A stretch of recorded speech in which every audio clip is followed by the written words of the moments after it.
പ്രദീപേ, എന്റെ ചെയിൻ കാണുന്നില്ല. ഏത് ചെയിനാ? ആ ഫാൻസി ചെയിൻ. അത് അവിടെ എവിടെയെങ്കിലും തന്നെ കാണും. ഇവിടെ എങ്ങും ഇല്ല. ഞാൻ ഇവിടെ മുഴുവൻ നോക്കിയതാ. അവിടെ ഒന്നും ഇല്ലെന്നേ.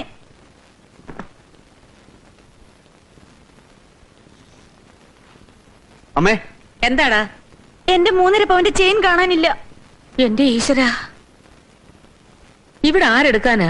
എല്ലായിടത്തും നോക്കിയോ മോനെ? ഇനി എങ്ങും നോക്കാനില്ല. എല്ലായിടത്തും അരിച്ചു പറക്കി നോക്കിയിരിക്കുക. ഇവിടെയുള്ള ആരെങ്കിലും ആയിരിക്കും എടുത്തിരിക്കുന്നത്. പുറത്തുനിന്നും വരുന്ന കള്ളന്മാരായിരുന്നെങ്കിൽ മുഴുവൻ സ്വർണ്ണം അങ്ങോട്ട് എടുത്തോണ്ട് പോണല്ലോ. അന്യന്റെ മുതൽ വഴി കിടന്നാലും തിരിഞ്ഞു നോക്കാത്തവരാ എന്റെ മക്കള്. എന്താ? എടാ മോനെ, വനജയുടെ 3.5 പവന്റെ മാല കാണാനില്ലെന്ന്. അത്യാഗ്രഹമുള്ള കള്ളനായിരിക്കില്ല. അത്യാവശ്യം റേഷൻ വാങ്ങിക്കാൻ വേണ്ടി എടുത്തായിരിക്കും. ഞാൻ കുളിക്കാൻ കയറിയപ്പോ ഊരി വെച്ചതാ. നീയല്ലേ അവിടെ മുറി തുടച്ചത്? അതെ. അന്നേരം ബുദ്ധിമോശം തോന്നി എടുത്തതാണെങ്കിലേ ആ മാലയും കൊടുത്തേക്ക്. ഞാൻ എടുത്തില്ലമ്മേ. പിന്നെ ആരെടുക്കാനേടി? നിന്റെ അവനെയും പൂങ്കണ്ണേരും ഒന്നും എന്റെ അടുത്ത് വേണ്ട. മര്യാദയ്ക്ക് ആ മാലയും കൊടുത്തേക്ക്. അമ്മ എന്താ ഈ പറയുന്നത്?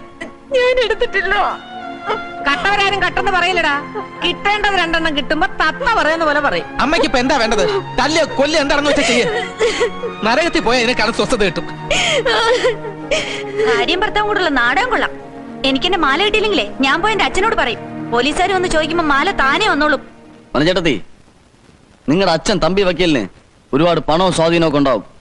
പക്ഷെ ഈ മാലയുടെ പേരിൽ പോലീസ് ഇവിടെ വന്ന് ആരെങ്കിലും ചോദ്യം ചെയ്യുകയോ അവമാനിക്കുകയോ ചെയ്താൽ അതിന്റെ നാണക്കേട് ഞങ്ങൾക്ക് മാത്രമല്ല, നിങ്ങളുടെ ഭർത്താവിനും കൂടിയാ. ഞാൻ അതങ്ങ് സഹിച്ചു. ഓ, ഇതിനേക്കാൾ വലുത് സഹിക്കാനുള്ള തൊലിക്കട്ടി ഇയാൾക്ക് ഈയിടെ കിട്ടിയിട്ടുണ്ടെന്ന് എനിക്കറിയാം. വിദ്യാർത്ഥി പാവപ്പെട്ട വീട്ടിലെ പെണ്ണായി പോയതുകൊണ്ട് അവരോട് ഇത്രയും ക്രൂരത കാണിക്കരുത്. ദൈവം പോലും പൊറുക്കില്ല. ഒരു കാര്യം ഞാൻ പറഞ്ഞേക്കാം, പോലീസ് എങ്ങാനും ഇവിടെ കയറാൻ ഇട വന്നാൽ പിന്നെ മനസ്സമാനത്തോട് ആരും കിടന്നുറങ്ങാന്ന് വിചാരിക്കണ്ട.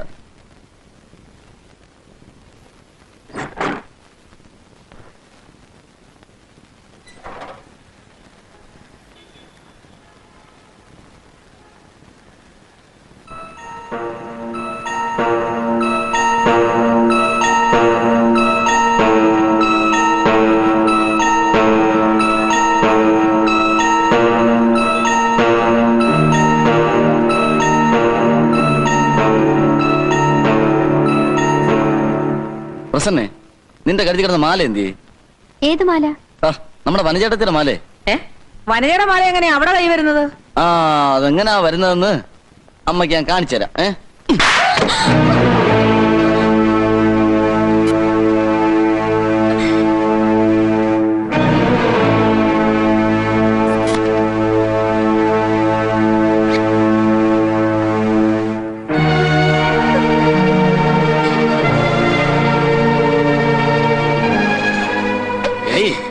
ഈ മാലയുടെ പേരിൽ വിദ്യാർത്ഥത്തെയും കുടുംബക്കാരെ എല്ലാരും കളിയാക്കിയപ്പോൾ നീ ആയിരുന്നില്ലേ മുമ്പിൽ നിന്നിരുന്നത്?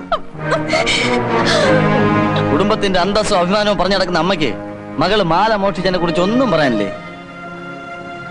വിദ്യാർത്ഥത്തെ കളിയാക്കാൻ അമ്മയും കൂടി കൂട്ടുന്ന മോളെ കൊണ്ട് എടുപ്പിച്ചായിരിക്കും അല്ലേ? നീ വേണ്ടാതെ പറഞ്ഞാലാണല്ലോ നിന്റെ തലയിൽ ഇടുത്തി വീഴും. ഇടുത്തി വീഴേണ്ട തലകള് ഇവിടെ വേറെ ധാരാളം ഉണ്ട്. മതി മതി, ആ മാലയിങ്ങ, ഞങ്ങൾക്കൊന്ന് വെളിയിൽ പോണം. അങ്ങനെ ധൃതി പിടിച്ചാലോ? ഈ മാലയ്ക്ക് വേണ്ടി എന്നെയും വിദ്യാർത്ഥിയെയും പോലീസ് സ്റ്റേഷനിൽ കയറ്റാനായിരുന്നില്ലേ നിങ്ങളുടെ രണ്ടുപേരുടെയും തീരുമാനം? എന്നെ ആക്ഷേപിച്ച് അവമാനിച്ചതും ഞാനങ്ങ് സഹിച്ചോളാം. പക്ഷെ ഈ മാലയുടെ പേരിൽ നിങ്ങൾ വിദ്യാർത്ഥിയെ കണ്ടവാനം കണ്ണീര് കുടിപ്പിച്ചു, മുഖത്തോക്കി കള്ളിയെന്നുവരെ വിളിച്ചു. അതിനെന്തെങ്കിലും പറയാണ്ടോ നിങ്ങൾക്ക്? ഇനി എന്താ പറയാനാ? മാല കൈ കിട്ടിയല്ലോ, ഇനി നുള്ളി പൊളിക്കാനും തലനാരയുടെ കീറാനും ഒന്നും നിൽക്കണ്ട. നീ ആ മാല ഞാൻ കൊടുക്ക. കുറെ നുള്ളി പൊളിക്കുകയും തലനാരയുടെ കീറുകയും ഒക്കെ ചെയ്തതല്ലേ? അത് അനുഭവിച്ചവർക്ക് അതിന്റെ വേദന കാണും. അതുകൊണ്ട് വനചേട്ടത്തി മാപ്പ് പറയണം. എന്റെ മാലയ്ക്ക് വേണ്ടി മറ്റുള്ളവരുടെ കാല് പിടിക്കാനും മാപ്പ് പറയാനൊന്നും എന്നെ കിട്ടില്ല. മര്യാദയ്ക്ക് ആ മാലയും കരുന്നാ നല്ലത്. തരാൻ എനിക്ക് മനസ്സില്ലെങ്കിലോ? ഞാൻ അഡ്വക്കേറ്റ് കുമാരൻ നമ്പിയുടെ മോളാണെങ്കിൽ എങ്ങനെ നിന്റെ മാല മേടിക്കണമെന്ന് എനിക്കറിയാം.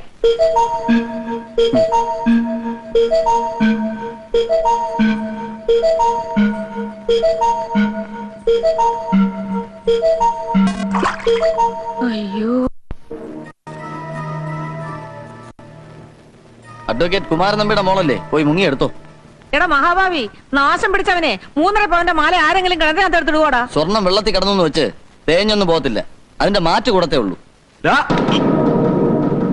കൈയുടെ കരുത്തൊന്നും കാണിക്കല്ലേ. പ്രദീപേ,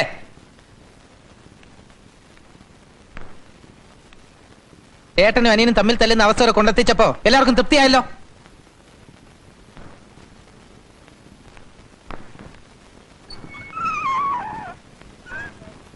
അല്ല, എന്താ നിന്റെ ഉദ്ദേശം? എനിക്കറിയാൻ മേലാണ്ട് ചോദിക്കുക. നിനക്ക് കിട്ടാനുള്ള സ്ത്രീധന ഭാഗ്യം സ്വർണ്ണം എഴുതി തള്ളിയോ നീ? വിദ്യയുടെ അച്ഛൻ മരിച്ച ശേഷം അവര് വളരെ ബുദ്ധിമുട്ടിലാണമ്മേ. ഇങ്ങനൊരവസ്ഥയിൽ രൂപ വയ്ക്കാൻ പറഞ്ഞു വിടുന്ന മോശമല്ലേ? ഒരു മോശവും ഇല്ല. എടാ, നേരം നെറിയുള്ളവരായിരുന്നെങ്കിലേ 30 സെന്റ് സ്ഥലവും ഒരു വീടും ഇല്ലേ? അത് വിറ്റിട്ടെങ്കിലും തരാമായിരുന്നല്ലോ. കൈ തന്നെ അത് മീൻ പിടിക്കാമെന്ന് വെച്ചാലേ എന്റെ അടുത്ത് നടപ്പില്ലടാ മോനെ. ഞാനും നീയും കൂടെ വിദ്യയും കൂട്ടി അവിടെ വീട്ടിൽ ചെല്ലുന്നു. തരാനുള്ള പൊന്നും പണവും തന്നില്ലെങ്കിൽ അവൾ അവിടെ വീട്ടിലിരിക്കും. പറഞ്ഞു പറ്റിക്കുന്നവരോട് ഇങ്ങനെ തന്നെ ചെയ്യണം. വിദ്യ വീട്ടിൽ കൊണ്ടുപോയി വിടുകയെ സ്ത്രീധന ബാക്കി മേടിക്കുക എന്ത് വേണമെങ്കിലും അമ്മ ചെയ്തോ. അമ്മയ്ക്ക് മനസ്സമാധാനം കിട്ടുമല്ലോ. പക്ഷെ ഞാൻ വരില്ല. നീ വരുന്നില്ലെങ്കിൽ വരണ്ടടാ. എനിക്കറിയാം അവിടെ കൊണ്ടുപോയി വിടാൻ.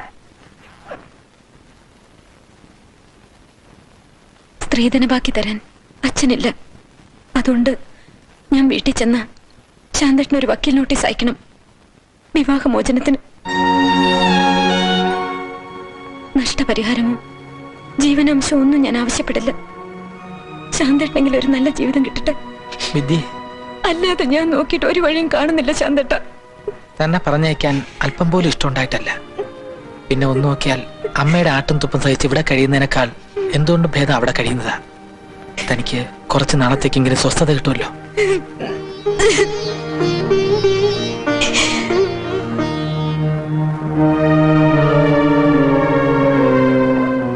എന്താ ചേച്ചി ഇത്? പെട്ടിയൊക്കെ ആയിട്ട് ഗ്യാരണ്ടി തീർന്നു പോന്നു. പ്രശാന്തേട്ടനും കൂടി അറിഞ്ഞോണ്ടാണോ ഇത്?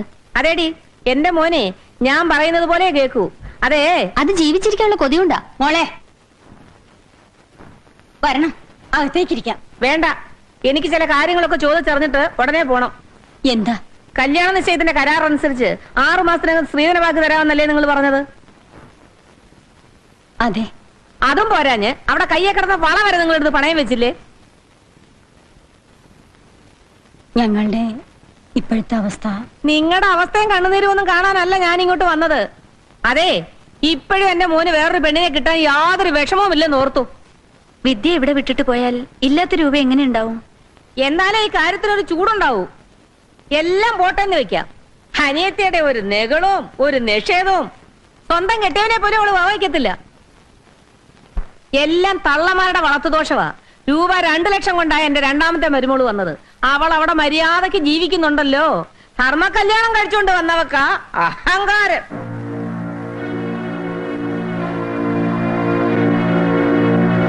ഞാനൊരു അവധി മനസ്സ് കണ്ടിട്ടുണ്ട്. അതിനുള്ളിൽ കിട്ടിയില്ലേ എന്താ ചെയ്യേണ്ടതെന്ന് എനിക്കറിയാം. ഊണ് കഴിച്ചിട്ട്? അയ്യോ, എനിക്ക് ഊണ് തരാൻ വേണ്ടി ഇനി അമ്മയും മക്കളും കൂടെ നെട്ടോട്ട് ഓടണ്ട.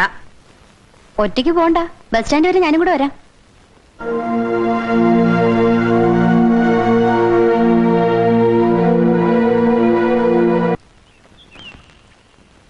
നീ രാവിലെ ബാഗും തൂക്കി എങ്ങോട്ട് പോവാ അടി പെണ്ണേ? ആരെങ്കിലും ചിരിച്ചു മയക്കി എടുക്കാൻ പറ്റുമോ നോക്കി ഇറങ്ങിയതാ. പിന്നെ വലിയൊരു തുക സ്ത്രീധനം വാങ്ങി മോനെ കൊണ്ട് വേറൊരു പെണ്ണിനെ കെട്ടിച്ച് അമ്മയ്ക്കും മോനും സുഖമായിട്ട് ജീവിക്കാൻ കരുതുന്നുണ്ടോ? നീ എന്നെ പേടിപ്പിക്കാൻ നോക്കുകയാണോ? നിന്റെ ചേച്ചി എന്നെ കുറെ വരട്ടാൻ നോക്കിയതാ, നടന്നില്ല. പിന്നെ നീ അതെന്റെ ചേച്ചി ഒരു പാവായതുകൊണ്ടാ. ചേച്ചിയുടെ സ്ഥാനത്ത് ഞാനായിരുന്നെങ്കിലേ നിങ്ങളുടെ മകനെ കൊണ്ട് തന്നെ നിങ്ങളെ വീട്ടിൽ നിന്ന് തല്ലി ഇറക്കിച്ചേനെ. വെറുതെ അല്ലടി നീയൊക്കെ വല്ലവന്റെ കഴുത്തെ തൂങ്ങുന്നതിന് മുൻപേ തന്തെ കെട്ടിയെടുത്തത്. ദേ തള്ളേ, സൂക്ഷിച്ച് സംസാരിക്കണം. മരിച്ചുപോയ എന്റെ അച്ഛനെ പറഞ്ഞാണ്ടല്ലോ. നീ എന്താ ചെയ്യും? ദേ പിടിച്ചിട്ട് തള്ളു തന്നാലേ ആ ചെളി കിടക്കും. അമ്പേ, താടകെ പോലെ കെട്ടിയൊരുങ്ങി നടക്കുന്നു. എടി പെണ്ണേ, നീ എന്നെ അപമാനിക്കാനായിട്ട് ഇറങ്ങിയിരിക്കുകയാണോ? മാനമുള്ളവർക്കല്ലേ അപമാനം ഉണ്ടാവൂ. ചേടാ, ഇത് നല്ല കൂത്ത്. ദേ തള്ളേ, നിങ്ങൾ എന്റെ അമ്മയോട് പറഞ്ഞില്ലേ തള്ളമാരുടെ വളർത്തുദോഷമാണെന്ന്? അങ്ങനെ ഒരു ദോഷം ഉണ്ടായിരുന്നെങ്കിലേ നിങ്ങൾ ഈ തടിയും കൊണ്ട് വെറുതെ പോവില്ലായിരുന്നു. നിങ്ങളുടെ മോള് 3.5 പവന്റെ മാല കെട്ടതിന്റെ കുറ്റം എന്റെ ചേച്ചിക്ക് ഞങ്ങൾക്കും ആയിരുന്നല്ലോ. പിന്നെ നിങ്ങൾ വേറൊരു കാര്യം കൂടി പറഞ്ഞല്ലോ. എന്റെ ചേച്ചി വലതുകാലം വെച്ച് കയറിയതിന് ശേഷമാണ് നിങ്ങളുടെ വീടൊരു നരകമായതെന്ന്. അത് പണ്ടേ ഒരു നരകമായിരുന്നല്ലോ. ഒരു തള്ളപ്പിശാച്ചും കുറെ കുട്ടിപ്പിശാച്ചും കൂടി ഒരുമിച്ച് വാഴുന്ന ഒരു നരകം. നിനക്ക് വെച്ചിട്ടുണ്ടടി. വിദ്യേച്ചി, ദേ പ്രശാന്തേട്ടൻ വരുന്നു. വിദ്യേച്ചി ഡൈവേഴ്സ് ചെയ്യാനുള്ള വക്കീൽ നോട്ടീസും കൊണ്ട് വന്നതായിരിക്കും ശാന്തേട്ടൻ അല്ലേ? ഡൈവേഴ്സ് നോട്ടീസ് രജിസ്റ്റർ ചെയ്ത് അയക്കുന്നതല്ലേ കൂടുതൽ സൗകര്യം. കയ്യിൽ കിട്ടിയില്ലെന്ന് പറയാൻ പറ്റില്ലല്ലോ.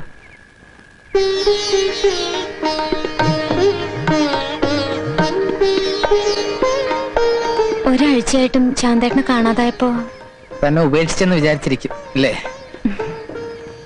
രഘുവിനെന്ത് പറ്റി? ഇന്നലെ മുതൽ അവൻ ജോലിക്ക് പോകാൻ തുടങ്ങി. പരിചയമില്ലാത്ത പണിയായോണ്ട് ഭയങ്കര മേലുവേദനയാ. ദേഹത്ത് കുഴമ്പ് പുരട്ടി ആവി പിടിക്കുക. ശാന്തേട്ടന്റെ അമ്മയ്ക്ക് സുഖം തന്നെയല്ലേ? സുഷമ ഇവിടുന്ന് ബസ് സ്റ്റാൻഡ് വരെ അമ്മയെ ചീത്ത പറഞ്ഞെന്ന് കേട്ടു. എന്താ വിഷമമുണ്ടോ? ഏയ്, പറഞ്ഞത് അല്പം കുറഞ്ഞു പോയിന്ന എന്റെ അഭിപ്രായം. പക്ഷേ അമ്മ അതിന്റെ ദേഷ്യമൊക്കെ തീർത്തത് എന്റെ അടുത്താ.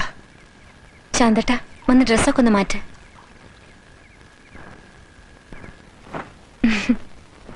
എന്നെ കാണാൻ വന്നെന്നറിഞ്ഞ ശാന്തേട്ടന്റെ അമ്മ തലയെടുക്കില്ലേ? അച്ഛ വീട്ടിൽ വന്ന് കിടക്കുന്നത് കുറച്ചിലല്ലേ? ഞാനിങ്ങോട്ട് വന്നത് അമ്മ അറിഞ്ഞിട്ടില്ല. അപ്പൊ ഒളിച്ചു വന്നതാ അല്ലേ? താൻ എന്നെ കളിയാക്ക. ഇന്നലെ എവിടെയായിരുന്നു എന്ന് അമ്മ ചോദിച്ചാൽ എന്തു പറയും? എന്തെങ്കിലും ഒരു നുണ പറയണം. അത് ശാന്തേട്ടനെ കൊണ്ട് ഒരിക്കലും പറ്റില്ലെന്ന് എനിക്കറിയാം. സ്വന്തം ഭാര്യയെ കാണാൻ വരുന്നതിന് പോലും കള്ളം പറയേണ്ട ഗതികേടാ അല്ലേ ശാന്തേട്ട?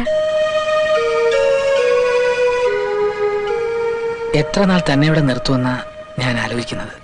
എവിടുന്നെങ്കിലും കുറച്ച് രൂപ ഉണ്ടാക്കാൻ കഴിഞ്ഞിരുന്നെങ്കിൽ ഇവിടുന്ന് തന്നാണെന്നും പറഞ്ഞ് അമ്മയുടെ കയ്യിൽ കൊണ്ടുപോയി കൊടുക്കാമായിരുന്നു. തന്നെ പിരിഞ്ഞ് എനിക്ക് ജീവിക്കാൻ പറ്റില്ല. ഞാൻ വീട്ടിൽ നിന്ന് പോന്നപ്പോ പറഞ്ഞ ഓർമ്മയുണ്ടോ?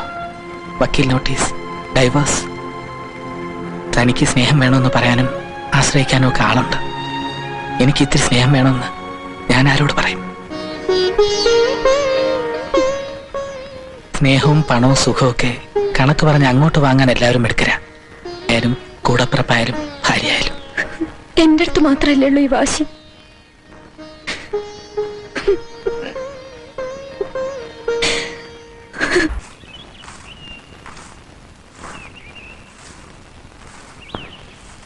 വരട്ടെ. ഇനി എന്നാ വരാ? വരാം. ശാന്തേട്ടാ, ഒരു കാര്യം പറയണ്ടായിരുന്നു. ഭാര്യയെ കാണാൻ വരുന്നതും പോകുന്നതൊക്കെ സ്നേഹമുള്ള ഭർത്താക്കന്മാർക്ക് പറഞ്ഞിട്ടുള്ള. പക്ഷേ രാത്രിയിലുള്ള ഈ വരവും പോക്കും കണ്ട ആളുകൾ വല്ലതും പറഞ്ഞെന്നിരിക്കും. ചേട്ടനാണ് വന്നു പോകുന്നതെന്ന് അയൽക്കാർക്ക് തോന്നില്ല. കല്യാണം കഴിക്കാത്ത വേറെയും പെമ്പിള്ളേരുള്ള വീടാത്. അതുകൊണ്ട് വരവും പോക്കും ഒക്കെ പകലായാൽ ഞങ്ങളുടെ മാനമെങ്കിലും പോകാതിരിക്കും. സുഷമേ, വേണ്ട വിദ്യ. സുഷമ പറയുന്നതിലും കാര്യമുണ്ട്.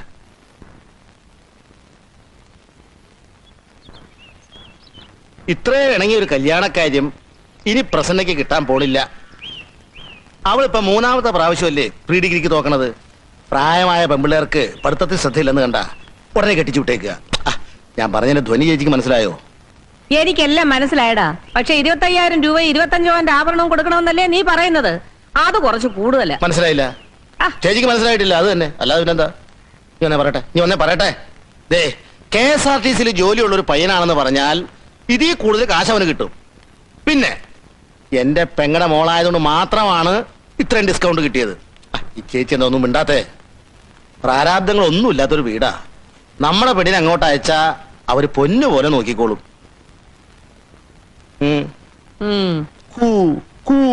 എന്ത് കൂ?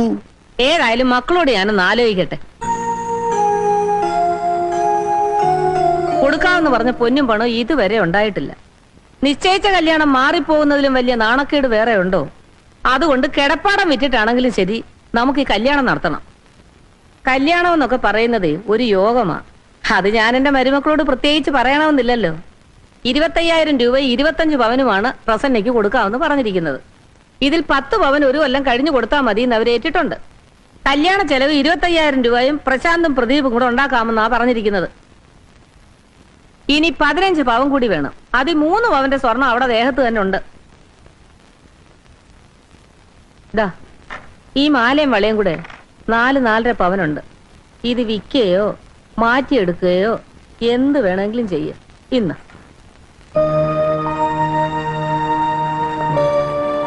വിദ്യമോളെ, നിന്റെ അടുത്തുള്ള 10 പവനിൽ 8 പവനെങ്കിലും നീ പ്രസന്നയ്ക്ക് കൊടുക്കണം. ആഭരണങ്ങൾ കാശുണ്ടാവുമ്പോ ഇനിയും വാങ്ങാമല്ലോ. അമ്മയ്ക്ക് 2 മരുമക്കളുണ്ടല്ലോ. ഒരു തരി സ്വർണം ഞാൻ തരികയല്ല. എന്റെ അച്ഛൻ എനിക്ക് സ്വർണം തന്നതേ പ്രസന്നയെ കെട്ടിച്ചയക്കാനല്ല. ഞാൻ തരുന്നോണ്ട് മാത്രം തികയില്ലല്ലോ. വനജ കൂടി വിചാരിച്ചാൽ അതിനോറെ പുളിക്കും.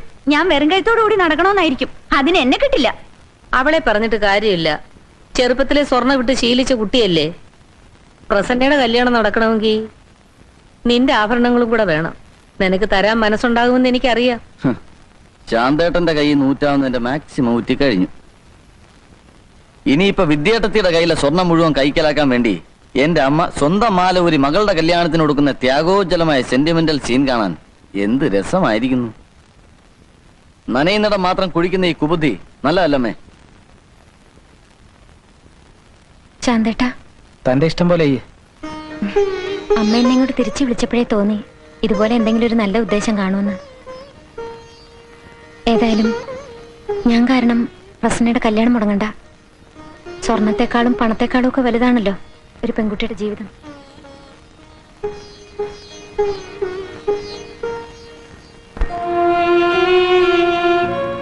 ഒരുപാട് കഷ്ടപ്പെട്ടിട്ടാ എന്റെ അച്ഛൻ എനിക്ക് ഈ സ്വർണം തന്നത്. ഇന്നലെ വരെ ഈ വീട്ടിൽ ഈ സ്വർണത്തിന് ഒരു വിലയില്ലായിരുന്നു. എന്റെ അച്ഛന്റെ പ്രയത്നം സ്വന്തം മക്കൾക്ക് ഉപകരിച്ചില്ലെങ്കിലും ഈ വീട്ടിലെ ഒരു കുട്ടിക്ക് മംഗല്യ ഭാഗ്യം ഉണ്ടായല്ലോ.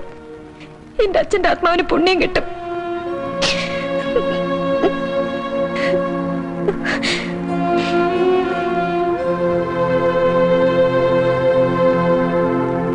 അമ്മയ്ക്കിപ്പോ മനസ്സിലായല്ലോ, മക്കള് 2 ലക്ഷവും 4 ലക്ഷവും സ്ത്രീധനം വാങ്ങിച്ച് കല്യാണം കഴിക്കുന്നോണ്ട് കാര്യമൊന്നുമില്ലെന്ന്. പെട്ടിയിലിരിക്കുന്ന അട്ടിക്കണക്കിന് നോട്ടുകളേക്കാൾ ആവശ്യത്തിന് ഉപകരിക്കുന്ന നാണയങ്ങൾക്കാണ് അമ്മ വില. വന്നു കയറുന്ന പെണ്ണിന് സ്ത്രീധനം കൂടുതൽ വേണമെന്ന് വാശി പിടിക്കുമ്പോ അമ്മയ്ക്ക് ഒരു മോളുണ്ടെന്നുള്ള കാര്യം അമ്മ മറന്നുപോയി. പ്രസന്നെ,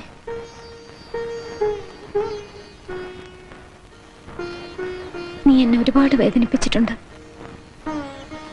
എന്നാലും ഞാൻ തരുന്ന ഈ സ്വർണം കൊണ്ട് നിനക്കൊരു ജീവിതം ഉണ്ടാവുമെങ്കിൽ എനിക്ക് സന്തോഷമേ ഉള്ളൂ.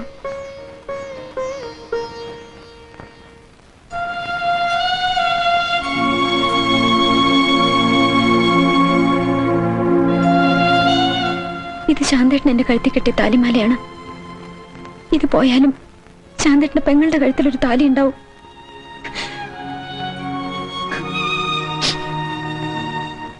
അമ്മേ, ഇതിലും ഭേദം എല്ലാവരുടെ വേഷം കഴിച്ചങ്ങ് ചാവുന്നായിരുന്നു. ആര് പറഞ്ഞു വേണ്ടാന്ന്? നിന്റെ നാക്ക് എവിടെ പോയടാ? ഇറങ്ങിപ്പോയോ? നിന്റെ മുമ്പിൽ നിന്നല്ലേ അവൾ ഇത്രയും പ്രസംഗിച്ചിട്ട് പോയത്? അതമ്മയ്ക്ക് കുറച്ചിലായി പോയെങ്കിൽ ആ സ്വർണ്ണം ഇങ്ങ് തിരിച്ചു തന്നേക്ക്. എന്നിട്ട് 2 ലക്ഷക്കാരനോട് മേടിച്ചോ. അവര് കല്യാണം നടത്തിയ വിദ്യേച്ചിയുടെ ആഭരണങ്ങളെല്ലാം എടുത്തിട്ടാന്ന് തോന്നുന്നു. കാതിൽ കമ്മല് പോലും ഇല്ല. ഞാൻ അന്നേ പറഞ്ഞില്ലേ, എന്തേലും ദുഷ്ടലാക്കോടുകൂടിയായിരിക്കും ആ തള്ള ചേച്ചി വിളിപ്പിച്ചെന്ന്. അവരെ പറയുന്ന എന്തിനാ? ആ തള്ള ചോദിച്ചപ്പോ എല്ലാം ഊരി കൊടുത്ത വിദ്യ വേണം പറയാൻ.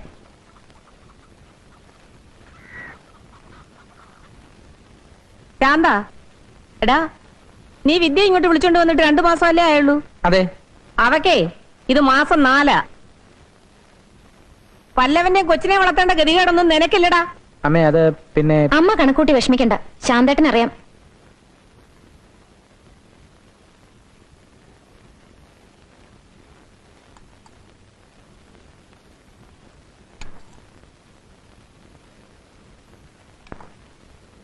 എവർക്കെന്താ പ്ലേറ്റ് വെക്കാത്തത്? പ്ലേറ്റ് വെച്ച് ചോറിടറി. ചോറും കറികളൊക്കെ ഇവിടെ തന്നെ ഉണ്ടല്ലോ, ആവശ്യക്കാർക്ക് എടുത്ത് കഴിക്കാം. ഇന്നലെ വരെ ഇങ്ങനെ അല്ലായിരുന്നല്ലോ, ഇന്നെന്താ ഒരു പുതുമ? ഇന്നു മുതൽ ഇങ്ങനെ. ഞാൻ ഇവിടെ ആരുടെയും ബാല്യക്കാരിയൊന്നുമല്ല. എനിക്ക് എന്റെ ഭർത്താവിന്റെ കാര്യം മാത്രം നോക്കിയാൽ മതി. നീ മത്സരിക്കാൻ തന്നെ ഇറങ്ങിയിരിക്കുക. മര്യാദയ്ക്ക് അവർക്ക് ചോറ് വിളമ്പിടി. പ്രദീപിന് ചോറ് കൊടുക്കാൻ മനസ്സില്ലേ ഇവിടെ? അമ്മ വെറുതെ എന്നോട് വഴക്കൂടണ്ട. എന്നെ കൊണ്ട് ചോറ് വിളമ്പിക്കാൻ മാത്രം വളർന്നോ കൊച്ചമ്മ? വിദ്യാർത്ഥി പറഞ്ഞാൽ ശരിയാ. വെക്കാനും വിളമ്പാനും ഇഷ്ടമല്ലാത്തവര് കഴിക്കാനും നിൽക്കരുത്. നീ പോടാ പട്ടി. അയ്യേ, അച്ഛന്റെ പേരിങ്ങനെ പരസ്യമായിട്ട് വിളിക്കാമോ? പ്രസാദേ, അവളെ പറഞ്ഞാലേ അവനെ ഇഷ്ടപ്പെടത്തില്ല. രാത്രിയിൽ ചേട്ടന്റെ ഭാര്യ ഉച്ചമയക്കത്തിന് അനുജന്റെ കാമുകയല്ലേ അവള്. എന്താ നീ പറഞ്ഞത്? ഒന്ന് തെളിച്ചു പറ. ഉച്ചയ്ക്ക് ഊണ് കഴിഞ്ഞ അമ്മ കൊതിയുന്നുണയും പറയാൻ അയൽവക്കം നിരങ്ങാൻ പോവും. ഞാനാണെങ്കിൽ കഥ അടച്ച് മുറിയിലും. പിന്നെ ഇവിടെ ആരും പേടിക്കണ്ടല്ലോ. വയറ്റി കിടക്കുന്ന കൊച്ചിന്റെ തന്ത ആരാണെന്ന് ആർക്കറിയാം?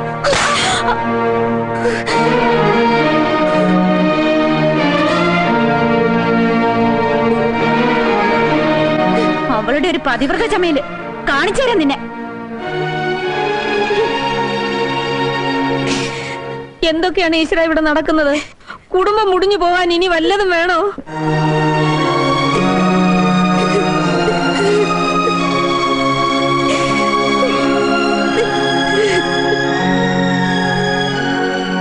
നിന്നുടെ കാര്യം വഹിച്ചു വസിക്ക നീ ഏവം അരുൾ ചെയ്ത് നിൽക്കും ദശാന്തരേ നിന്നുടെ കാര്യം. എന്താ? അമ്മയോട് ഇനി ചില കാര്യങ്ങൾ പറയാനുണ്ട്. ഇനി എന്തോന്ന് പറയാനാ? വനചേട്ടത്തി പറഞ്ഞിട്ട് പോയത് അമ്മയും കേട്ടല്ലോ. അതിൽ ഇത്രയെങ്കിലും സത്യം ഉണ്ടെന്ന്. എടാ, സത്യം ഉണ്ടേലും ഇല്ലേലും കുടുംബത്തിന് പേരുദോഷം കേൾപ്പിച്ചല്ലോടാ നീ. എടാ, പെറ്റതള്ളയും ചേട്ടന്മാരും പറയുന്നത് കേൾക്കാതെ അവരുടെ കുറ്റങ്ങൾ കണ്ടുപിടിക്കാനും വിളിച്ചു കൂവാനും ആയിരുന്നല്ലോ നിനക്ക് ഉത്സാഹം. നീ ഇതൊക്കെ എന്തിനു വേണ്ടിയാ ചെയ്തതെന്ന് എനിക്കിപ്പം മനസ്സിലായടാ. അമ്മേ, നീ എന്നോട് ഇനി ഒന്നും പറയണ്ട.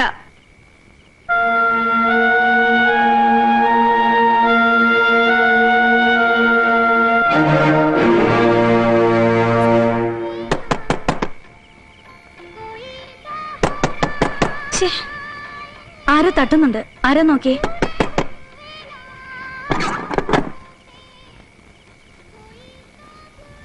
എന്താ? നിങ്ങളെ ഭാര്യ ഒന്ന് വിളിച്ചേ. ഇപ്പൊ പറ്റില്ല. വിളിക്കാനാ പറഞ്ഞത്. വനജെ, പ്രസാദ് വിളിക്കുന്നു. അവൻ വിളിക്കുമ്പോ ഓടിച്ചെല്ലാൻ അവനാരാ? പോകാൻ പറ അവനോട്. പിന്നെ അങ്ങനെ പോകാനെന്നല്ല ഞാൻ വന്നത്. എനിക്ക് ചില കാര്യങ്ങളൊക്കെ അറിയാം. നീ പിന്നെ വഴക്കൊണ്ടാക്കാൻ വന്നിരിക്കുകയാണല്ലേ? അമ്മ ഇടപെടുന്നു. പൊക്കി അവിടുന്ന്. അയ്യോ, ദീപേട്ടാ, മര്യാദയ്ക്ക് അവർ ഇറക്കി വിട്. ഇവനെയൊക്കെ ആരാ പേടിക്കുന്നേ? പ്രദീപ് പോയി വാതിലടയ്ക്ക്.